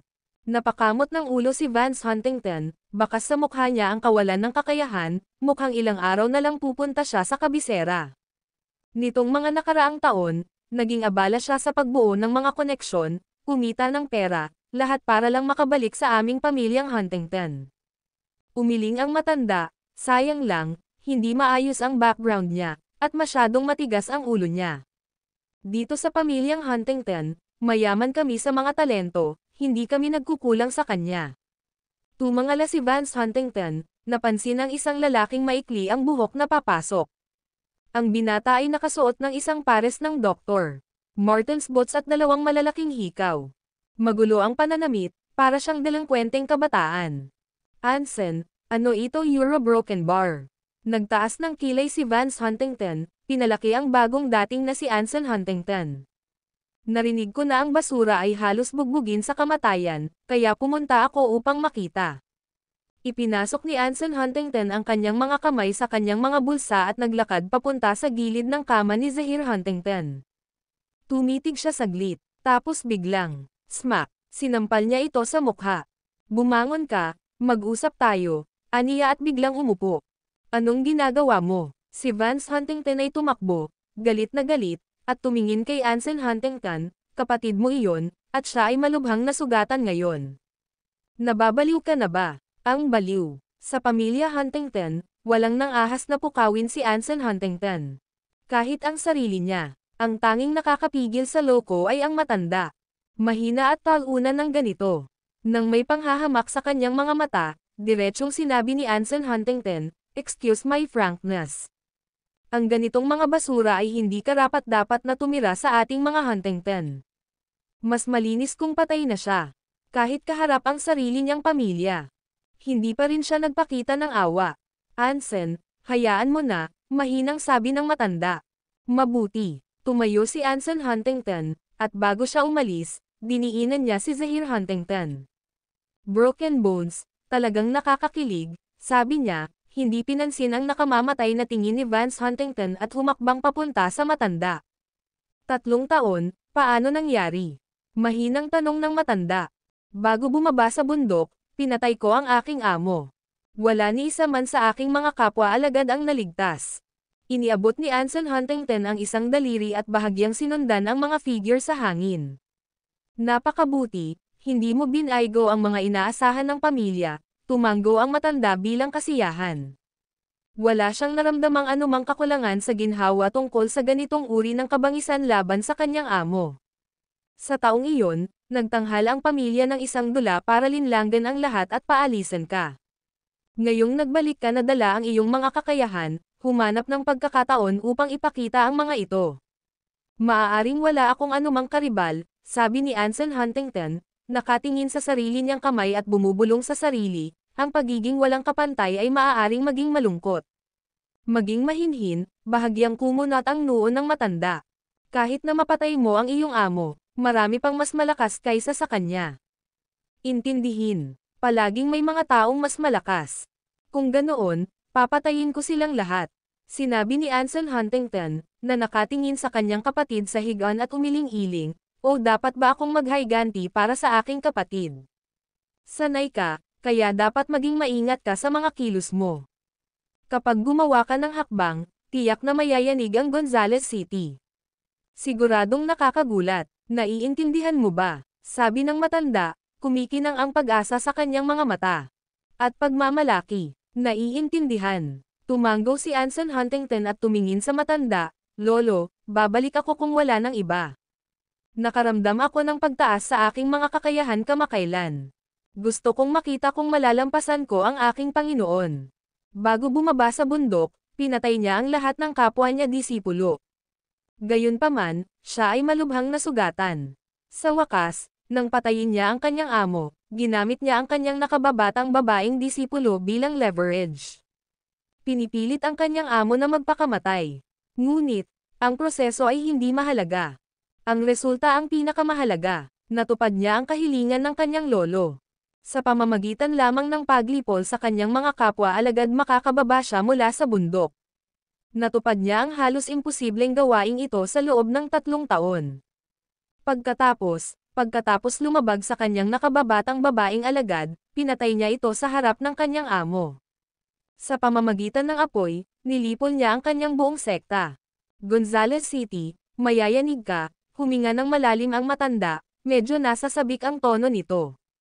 Ganun ba? Tawa ng tawa si Ansel Huntington at umalis nang hindi lumilingon. Ama, kaya mo ba talaga siyang hawakan ng ganoong indulhensya? Tanong ni Vance Huntington na sobrang sama ng loob. Kung si Ansel Huntington ay walang espesyal na konstitusyon, paano siya mapapasyahan ng lahat sa pamilya ng ganito? Si Ansel ay may pambihirang mga talento, isang minsan sa isang siglong henyo sa militar. Isang hidden weapon box, natural, the more lethal the better, lumingon ang matanda at tumingin sa anak. Kung tunay na dumating ang araw na iyon, ang mga espada at mga nakatagong sandata ay dapat itago, at ang mga kabayo ay pakawalan upang mangginain sa katimugang bundok. Ilagay ang iyong isip sa kagaanan, ang kinabukasan ng pamilya Huntington ay nasa mga kamay ni Zahir. Salamat, Ama. Isang malamig na kislap ang sumilay sa mga mata ni Vance Huntington. Samantala, sa kabilang panig ng Earth, sa isang maluwang na conference room, bumagsak, binasag ng isang matipunong lalaki ang baso ng tubig sa kanyang kamay, nanlaki ang kanyang mga mata sa kaharap niya, patay na si Blade.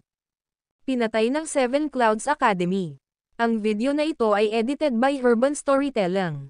Kabanata 858 ang Arrogant Sun Burns Like Fire. Ang Starlight Group, na matatagpuan sa East Asia, ay isang kilalang shadow warrior na organisasyon. Mayroon itong makabuluhang reputasyon sa lokal. Sa sandaling ito, ang nangungunang brass ng organisasyon ay natipon sa paligid ng isang mesa, nananatiling tahimik. 2 araw ang nakalipas. Nang makatanggap ng balita mula sa Seven Clouds Academy, agad nilang ipinadala si Blade para tugisin at assassinate. Hinahanap ang nawawalang Divine Dragon Tripod. Mula nang bumagsak ang Seven Clouds Academy at misteryosong nawala ang Mad Dragon. Marami ang naniniwala na ang Divine Dragon Tripod ay talagang kinuha ng mga nakatakas mula sa Seven Clouds Academy.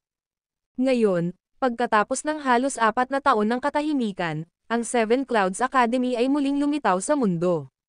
Nahirapan ang mga pinuno ng Starlight Group na manatiling kalmado. Nagpadala sila ng malaking bilang ng mga elite para kabkuban at harangin. Napakaganda ng epekto. Ngunit habang naghahanda si Blade para sa huling labanan sa paglipol, nawala ang lahat ng komunikasyon. Ang buong squad, walang kahit isang tao mula sa Starlight Group ang makontak. Napagtantong may problema, agad na nagpadala ang Starlight Group ng mga especially iyan na nagkukubli sa kontinente ng silangan. Pagkatapos ng isang araw at isang gabi ng pagsisiyasat, Nakita nila ang sunod-sunod na madugong larawan. Ang talon ay ipinako sa isang haligi ng semento. Ang kanyang katawan, puno ng mga kutsilyo. Magsalita ka. Whoosh! Malakas na hinampas ng matabang lalaki ang mesa, puno ng galit ang boses. Si Blade ay ang kanyang matalik na kaibigan, at ang dalawa ay hindi mapaghihiwalay sa silangang Asya. Ngayon na ang kanyang kaibigan ay namatay ng malubha, ang kanyang galit ay naiintindihan. Skylar Hamilton, pigilan mo ang iyong sarili. Isang matanda mula sa timog ang samaway sa malalim na boses. Blade, ang kaluwalhatian ng ating Starlight, ang kanyang hindi inaasahang kamatayan ay nagdadalamati sa ating lahat. Sa loob ng Starlight Group, si Blade ay isang natatanging mandirigma. Maraming mga assassination mission ang personal na pinamunuan ni Blade.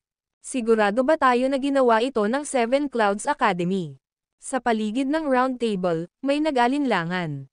Ang Seven Clouds Academy ay nasa matinding kahirapan, tulad ng isang daga na tumatawid sa kalye.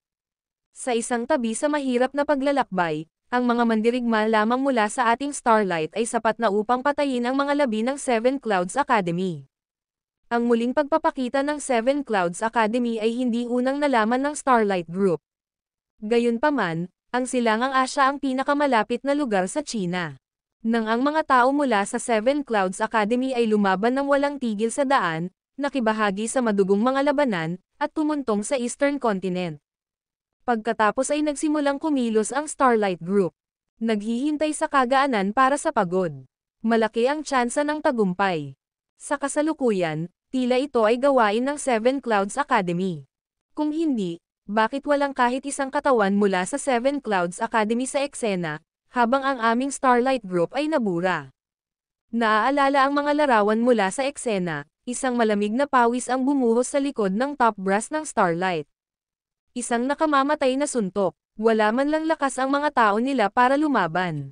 Kailangan ng karagdagang pagsisiyasat, ngunit kalahating oras bago mamatay si Blade, pinalibutan niya ang mga labi ng Seven Clouds Academy sa isang rundown na gusali. Tumayo ang isang elder na responsable sa pakikipag-ugnayan kay Blade at naglabas ng recording pen. Nilagay ito sa mesa. Napalibot ko ang halos 100 tao mula sa Seven Clouds Academy sa loob ng isang gusali. Sa kalahating oras, maaari mong makita ang Divine Dragon Tripod. Abangan ang aking mabuting balita, lahat. Sa loob, boses ni Blade. Ang mga salitang iyon ay naitala ng eksakto kung paano ito binibigkas. Gayunpaman, wala na doon ang tao. Mag-imbestiga. Ang matanda mula sa timog ay kalahating pumikit, isang pangunahing miyembro ng Starlight ang namatay ng malubha, at dapat may resulta. Wala akong pakialam kung anong paraan ang ginagamit mo, sagutin mo ako bago magdilim. Paano ang Seven Clouds Academy? May nagsalita. Dwayne Abernathy. Tumawag ang matanda sa banayad na boses. Guro, narito ang iyong alagad. Isang binata ang tumayo mula sa round table. Dalhin mo ang iyong mga tauhan at pumunta ka kaagad doon. Wala akong pakialam kung paano mo ito gagawin, gusto ko lang ang Divine Dragon Tripod. Habang nagsasalita ang matanda, isang kinang ang sumilay sa kanyang mga mata. Naiintindihan. Yumuko ng malalim si Dwayne Abernathy sa matanda at saka tumalikod para lumabas ng conference room. Kuwit, Kuya Davenport, hindi ko nakita ng sarili kong mga mata ang malaking palabas kagabi. Sayang naman. Sa kabisera, ang pamilya Carmichael. Sa loob ng western-style na bahay.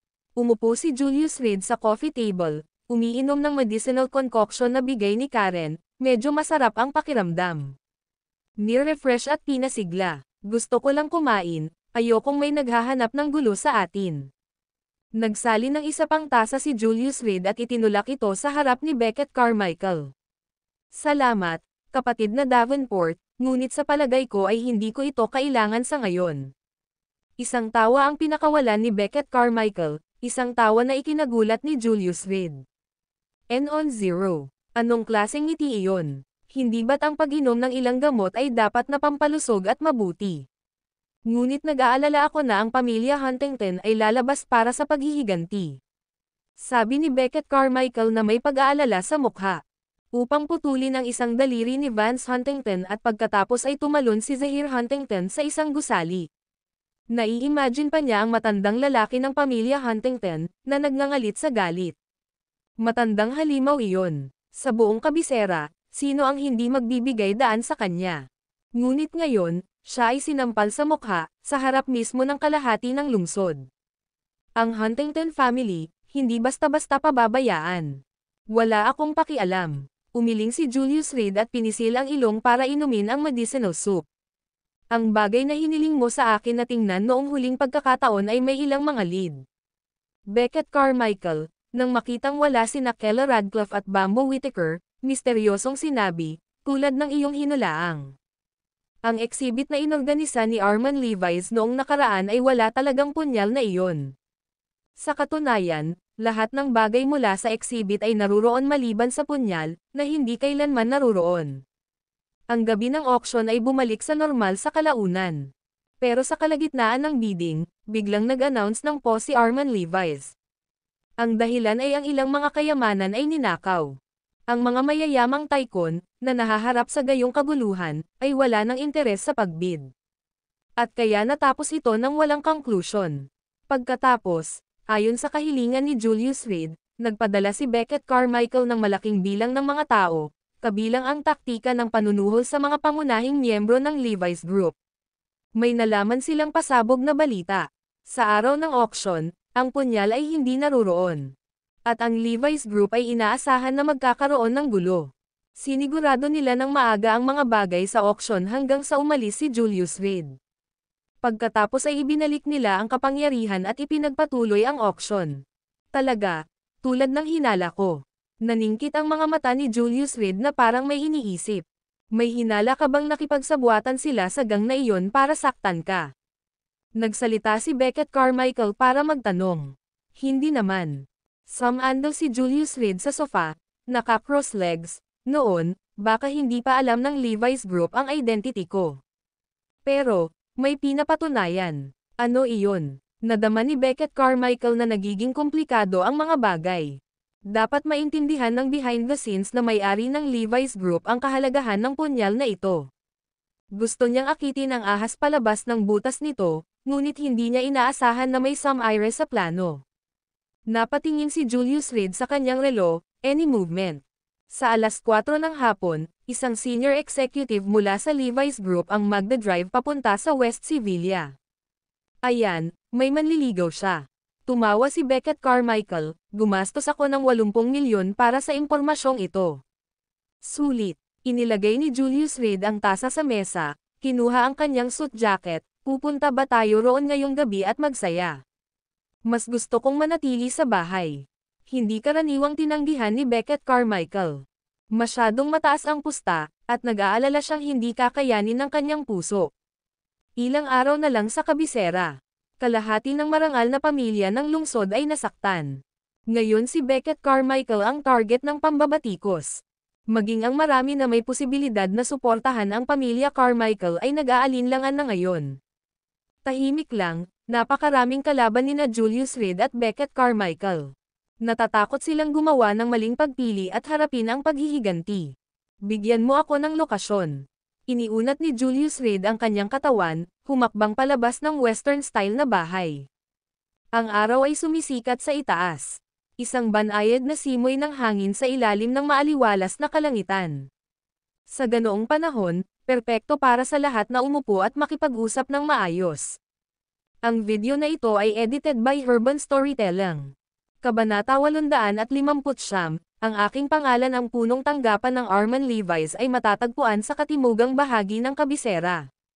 Bagong distrito. Bagamat ito ay isang bagong distrito, ang lugar ay hindi kapani-pani walang abala pa rin dahil sa mga pangunahing halaga ng real estate. Ang grupong ito, na binuo sa pundasyon ng mga auction, ay napakalakas.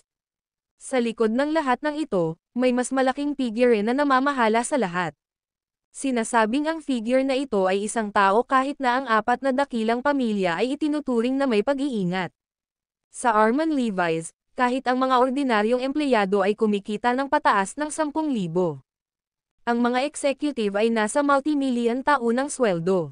Ang mga direktor na tulad niya ay nakatanggap ng mga dibidendo na nagkakahalaga ng bilyon-bilyon bawat taon. At ang tunay na kapangyarihan sa likod ng mga eksena ay sapat na mayaman sa karibal na mga bansa. Sa sandaling ito, sa gusali ng Arman Levi's, sa loob ng opisina ng General Manager, isang babae ang nakatayo sa tabi ng bintana, tanging ang kanyang nakamamanghang silhouette lang ang nakikita. Any updates? Ang babae, na nakasuot ng mahabang pulang damit, ay may hawak na baso ng alak sa kanyang kamay. Ang baso ay isang quarter na puno ng red wine. Marahan niya itong inikot-ikot, humigop. Tapos tumingin siya sa labas. Napakaliwanag ng sikat ng araw sa labas, medyo nakapikit ang mga mata ng babae. Titingnan pa rin ito. Sa likod niya, may magalang na nakatayong lalaki, hindi man lang naglakas loob na iangat ang ulo. Hindi inaasahan ang pangyayari noong gabing iyon. Hindi namin hinulaan na may ibang organisasyon na makikialam. Sa pagmumuni-muni dito, ipinahayag ng lalaki ang kanyang kasalanan, responsibilidad ko ito. Wala itong kaugnayan sa iyo. Ang babae, na nakatalikod sa kanya, ay mahinang nagsalita, ang binata na nananakit ng mga tao ay tila sikat sa kabisera. Kagabi, pinilit niyang tumalon sa isang gusali ang isang grupo ng mayayamang kabataan. Nabali pa niya ang isang daliri ni Vance Huntington at nasugatan si Zahir Huntington. Ang lalaki, well-informed, natural na hindi makaligtaan ang ganoong balita. Sa loob ng kalahating oras ng insidente, nakuha niya mismo ang impormasyon. Talagang nakakatakot ang kapangyarihan ng Arman Levi's Group. Mukhang siya ay isang kawili-wiling tao. Humigop ng alak ang babae, marahan niyang binabaybay ang baso, maghanap ka ng okasyon para makilala siya. Gayon din, siguraduhing akitin ang taong iyon. Umalis na sa kabisera ang aking kaaway. Marahil ay nakakuha siya ng ilang impormasyon mula kay Ivan Reid. Habang sinasabi niya iyon ay bahagyang kumunot ang kanyang noo. Naka-atras pa siya ng isang hakbang. Nagayos na ako ng palihim na magpadala ng mensahe kay Ivan Reid. Ngunit ang Sasha Reid na ito ay tila hindi interesado sa aming impormasyon, huminto ang lalaki, pagkatapos ay nagpatuloy. Tiyak na nakatanggap sila ng kritikal na impormasyon upang maging walang malasakit sa punyal na ito. Mukhang mas tumpak na impormasyon ang nakuha ng aking mahal na kapatid. Tumalikod ang babae, ibinuhos sa sahig ang red wine mula sa kanyang baso. Dapat ba nating ipagpatuloy ang pagbubunyag ng impormasyon tungkol sa punyal? Ang lalaki ay hindi naglakas loob na iangat ang kanyang ulo, ni hindi man lang manggahas na tingnan ang mukha ng babae. Ito ay walang kabuluhan ngayon. Basag. Nalaglag ang baso ng alak sa sahig, nagkapira-piraso. Kahit anong gawin mo, kunin ang impormasyon ni Ivan Reid bago sumapit ang gabi. Umalis ang babae, tanging ingay na lang ng kanyang high heels ang naiwan. Ang aking mahal na kapatid na babae ay tumulak na, ang pagsubaybay sa kanya ay imposible, palagi siyang nakabantay sa akin. Kunin ang impormasyon mula kay Ivan Reid, hulaan kung saan maaaring patungo ang kapatid ko. Unti-unting nawala ang tunog ng high heels. Bahagyang lumuwag ang paghinga ng lalaki.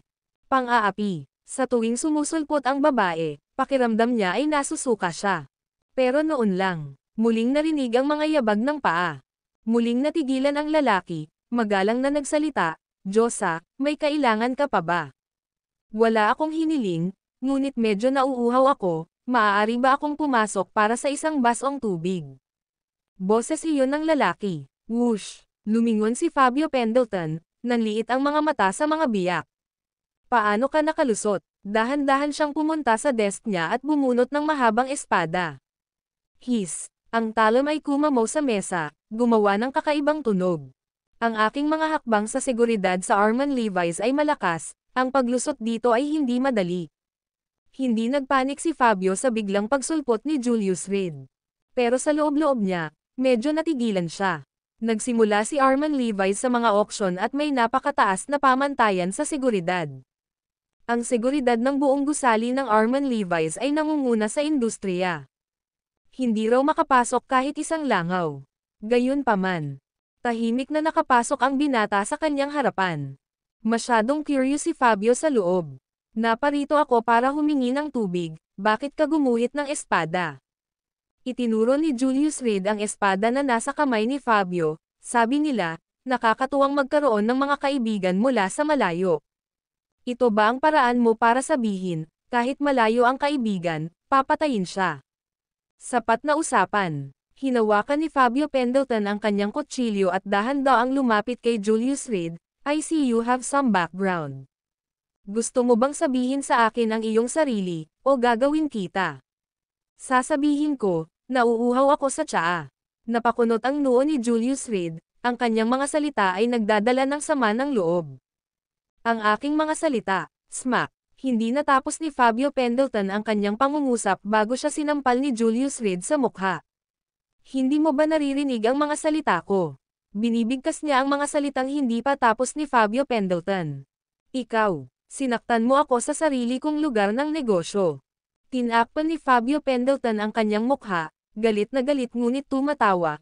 Ikaw talaga ay isang kawili-wiling tao, medyo gusto kita. Ito ang punong tanggapan ng Armand Levi's. Sa isang salita lang, maaaring magkapira-piraso itong binatang nasa harap niya.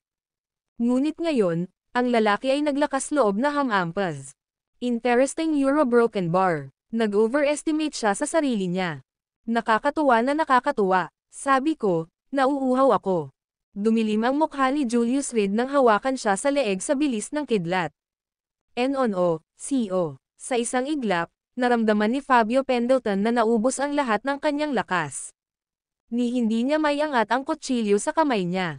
Klang! Pagkalipas ng 5 segundo, tumama ang mahabang kutsilyo sa lupa. 10 segundo. Pakiramdam ni Fabio Pendleton ay malapit na siyang mamatay. Pumalakpak. 15 segundo. Bumitaw si Julius Reed, humakbang patungo sa upuan ng amo. Tapos umupo siya.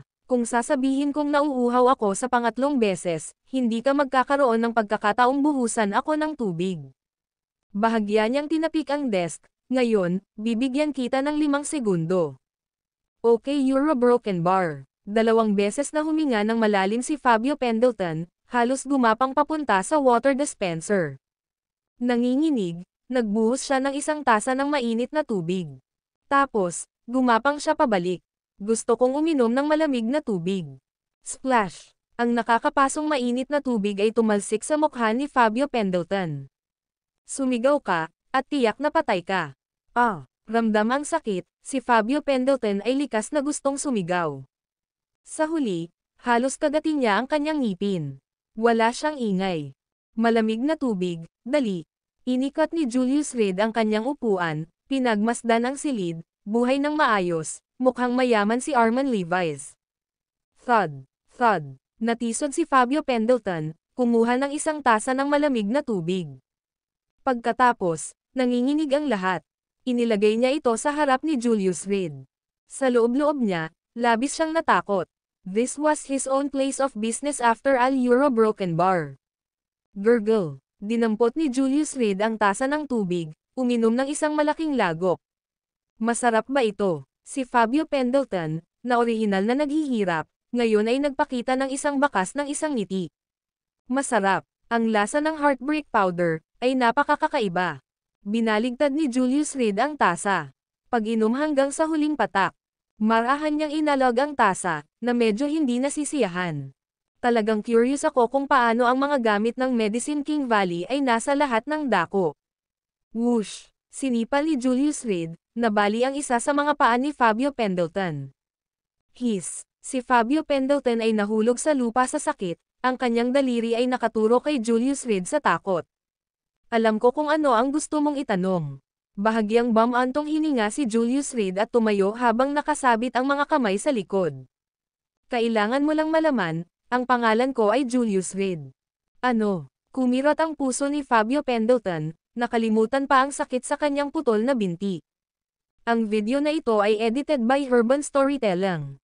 Kabanata 860 ang paglalakbay ng isang eskrimador sa unang pagtitig kay Julius Reed, naramdaman ni Fabio Pendleton ang isang malakas na pakiramdam ng pagiging pamilyar. Ngunit hindi niya lubos na mailagay siya sa sandaling ito. Bilang general manager ng Armand Levi's Group, siya ang tunay na nakagawa ng mga bagay-bagay. Para naman sa board of directors, magpapakita lang sila sa office building na ito sa katapusan ng taon. Sa madaling salita, sa loob ng buong gusali, siya ang tunay na amo. Libu-libong empleyado ang nasa ilalim ng kanyang utos. At ang mga boss na iyon ay kumokontrol lamang ng mga bagay sa pamamagitan ng telepono kapag may mga totoong isyu. Bihira silang magpakita ng personal. Kahit gawin nila, parang ngayon lang nagpakita yung babaeng naka-red dress. Hindi maiangat ni Fabio Pendleton ang kanyang ulo. Nakatitig lang siya sa sahig. Sa sandaling itinaas niya ang kanyang ulo, maaari niyang mawala ito. Sa bagay, empleyado lang naman siya. Hindi niya posibleng mahawakan ang kaibuturan. Noong ang reputasyon ni Julius Reed ay kumalat na parang apoy sa buong kabisera, natanggap na niya ang katalinuhan. Gayunpaman, hindi niya sineseryoso ang binata. Ngayon, nang marinig na ipahayag ni Julius Reed ang kanyang sarili, napagtanto ni Fabio Pendleton. Ang mismong kabataang kanina pa niya tinatalakay ay nakaupo sa harapan niya. Alam kong narinig mo ang pangalan ko. Yumuko si Julius Reed, tinitingnan ang pulang mukha na si Fabio Pendleton sa lupa. Paano mo ikikumpara kina Zahir Huntington, Fernando Lee, at Jennifer Lopez? Mababa. Ang pawis ni Fabio Pendleton ay bumuhos sa malamig na patak. Namumula ang mukha niya sa sakit. Iyon ay mainit na tubig. Nakakapasong tubig sa 70 o 80 degree, tumalsik sa kanyang mukha. Siya ay nasa hindi matiis na paghihirap. At ang isang paa niya ay nasipa at nabali. Naiintindihan ko ang sinasabi mo. Ibinaba niya ang kanyang ulo, sinusubukan ang kanyang makakaya upang manatiling kalmado. Binawi ni Jennifer Lopez ang buong pamilya Lopez sa kanyang sarili. Mas malakas ba siya sa babaeng iyon? Gayunpaman, namatay pa rin si Jennifer Lopez sa sarili niyang kasal. Namatay sa isang nakakahiyang kamatayan. Zahir Huntington, tanyag at kahanga-hanga. Sa kabisera, ang pangalang Huntington ay parang gintong tanda. Pero, nabasag ang signboard na ito kagabi. At siya, si Fabio Pendleton, ay walang pinanggalingan. Isang allopiers lamang na nagtatrabaho para sa iba. Walang kapangyarihan at walang anumang suporta. Tulad ng para sa kanyang sariling pera, maaaring mukhang astronomical ito sa karaniwang tao. Pero sa harap ni Julius Reed, naglakas loob ba siyang maging mayabang? Para magbitaw ng pananakot, o para manakot, ang pinakamahusay na magagawa niya, marahil, ay ang lumuhad at humingi ng awa. Sa ganoong paraan, maaaring hindi siya magdusa. Si Fabio Pendleton ay isang matalinong tao. Kung hindi, hindi siya makakaakyat sa kinaroroonan niya ngayon. Maimpluwensya at makapangyarihan. Mr. Reed. Si Mr. Reed, wala akong pipigilan kapag nagsasalita. Tapos, itatatak ko ang aking mga labi. His. Lumuhad si Fabio Pendleton sa lupa, masakit ang kanyang kabilang binti. Ang sakit kaya napabuga siya ng hangin. Ang panginginig ay damaloy sa kanyang gulugad. Pero, nangangamba ang mga ngipin, pinili pa rin niyang lumuhad. Basag. Ito ay ang tunog ng mga buto na inilipat. Gusto kong makitungo sa mga matalinong tao. Ibinaling ni Julius Reed ang kanyang katawan, nakatingin sa kanya na may kalahating ngiti, pero tandaan mo ang isang bagay. Ang pagiging matalino ay mabuti, ngunit maaari rin itong maging masama. Kung sa tingin mo ay magagamit mo ang iyong katalinuhan laban sa akin. Dito, nagkibit balikat siya, sa totoo lang, magiging masaya ako kung gagawin mo. Hindi ako mangangahas. Si Fabio Pendleton ay bumuhos sa malamig na pawis, nanginginig habang nakaluhod sa lupa.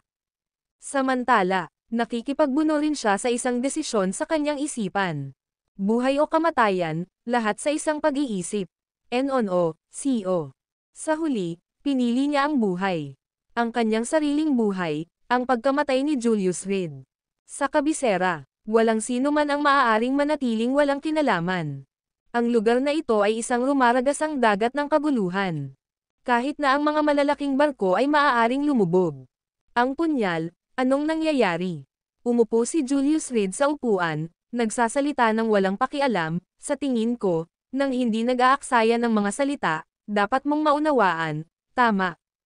Ako, bumilis ang isipan ni Fabio Pendleton, mabilis siyang sumagot, ang punyal, para maakit ang atensyon ni Ivan Reed. Magpatuloy. Tumanggaw si Julius Reed ng may kasiyahan, sa katunayan, isang matalinong tao. May iniimbestigahan si Ivan Reed kamakailan. At kung ano ang iniimbestigahan niya ay nangyayari na may kinalaman sa mga interes ng isa sa aming mga direktor. Si Fabio Pendleton ay mabilis na gumawa ng isang kwento sa kanyang isipan. Gusto naming gamitin ang dagger na ito para pangunahan si Ivan Reid sa isang maling kuro-kuro. Saan nanggaling ang punyal? Yumuko si Julius Reid, marahang itinaas ang baba ni Fabio Pendleton. Sa kanyang mga mata nakahiga ang isang kalaliman. Kinilig si Fabio Pendleton, na puno ng takot. Nawala sa isang sandali ng kawalan ng ulirat, naihayag na ni Fabio Pendleton ang kanyang kasinungalingan. Ito, natural, ay hindi nakaligtas sa paunawa ni Julius Reid. Pinagmulan. Tanong ni Julius Reid sa boses. Maasim. Basag. Nabasag ang mga buto. Nadurog ang panga ni Fabio Pendleton. Nakakadurog ng puso. Isang pagsabog ng hiyawan. Papatayin man kita o hindi ay walang kinalaman kung magsasalita ka o hindi. Tumayo si Julius Reid, kumuha ng papel at panulat sa mesa, at itinapon sa lupa. Sa loob ng 3 minuto, kung ano ang nakasulat sa papel na ito ay magpapasya sa iyong buhay o kamatayan. Pagkasabi niyon ay dahan-dahan siyang naglakad patungo sa bintana. Gayunpaman, bahagyang kumunat ang kanyang noo. Ang bango ng babae. Ang bango ng Yulan Magnolias. Nakayuko, tiningnan ni Julius Reid ang basag na kapata, dahan daw ang pinulot ang mga pira-piraso. May marka ng lipstick, isang dark purple na lipstick mark. Habang naririto ka, isulat kung sino ang narito sa papel. Pasigan niyang sabi, Yulan bango, dark red lips. Parang medyo pamilyar. Mabilis na lumipas ang oras. Lumipas ang 3 minuto nang wala sa oras. Dahan daw ang tumayo si Julius Reid, ninanamnam ang bango sa hangin. Tumalikod siya at lumapit kay Fabio Pendleton. May mga bahid ng dugo sa papel. Napakasariwa. Kinuha ni Julius Reid ang papel at tiningnan ang sulat kamay. 15 minutes ago, nandito na ang amo ko. Binigay niya ang item. Wala akong ibang alam. Sa lupa, duguan ang mga mata ni Fabio Pendleton, puno ng pagnanais na mabuhay. Dugo na may halong laway ang umagos mula sa kanyang bibig, walang tigil sa lupa. Pahiram ng kung ano, yumuko si Julius Reid. Sa kamay niya. Hawak niya ang punyal mula sa auction. Ang punyal na minsang ginamit ni Isabella Worm. Magpadala ka ng mensahe para sa akin.